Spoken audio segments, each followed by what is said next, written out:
সবাই কেমন আছো? আশা করছি সবাই ভালো আছো। আমি ভালো নেই, শরীরের দিক থেকে ভালো আছি, মানসিকভাবে একদমই ভালো না। সকালবেলা স্নান করে তারপরে চলে গেছিলাম জল আনতে। কালকে থেকে জল নেই, রাত্রির থেকে। তো স্নান টান করে জল শেষ হয়ে গেছিলো, জলটা এনে রাখছিলাম। আজকে বৃহস্পতিবার, এখন বাজে হচ্ছে সকাল 8:10। কালকে রাতে 10:30 থেকে আবার আমাদের জল নেই। কালকে রাতে 10:30 থেকে আবার জল চলে গেছে।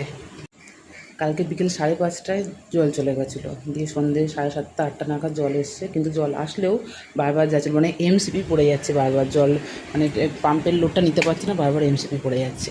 তখনই আমি না সব জল ভরে রেখেছিলাম বাথরুমে। তার বিষয় আজকে বৃহস্পতিবার, তার মধ্যে আজকে আমার কোর্ট আছে। তো সব কাজ করলেও বাসনগুলো মাজতে পারিনি, বাসনগুলো রেখে এসেছি। বাড়ি এসে জল আসবো, তারপর মাজবো। আমি এইমাত্র ফিরলাম, বাজে হচ্ছে 12:30। সকালে জল ছিল না বলে বাসন মেজে যায়নি, তো বাসন রেখে চলে গেছিলাম। এখন জল এসেছে, বড় কাণ্ড দেখো। আমি এসে দেখছি বাসন ধুচ্ছে, বলে জল এসেছে, বাসনগুলো ধুয়ে রাখি, জলটা যদি আবার চলে যায়। তখন তোর অনেকগুলো বাসন রেখে গেছিলাম। আরও সব কি ধুয়ে রেখে দিয়েছো নাকি? হ্যাঁ, রান্নাঘরটা পরিষ্কার করে রেখেছিলাম, গ্যাসটা ধুলো মুছেছিলাম, কিন্তু বাসনগুলো আর মাজতে পারিনি। সবও মাজছে, আর অনেক বাসন ছিল, রান্নার বাসন, খাওয়ার বাসন, সব সকালে যত বাসন হয় টুকটুক করে মেজে সব তুলে রেখেছে। যাক, একটা হেল্প হলো।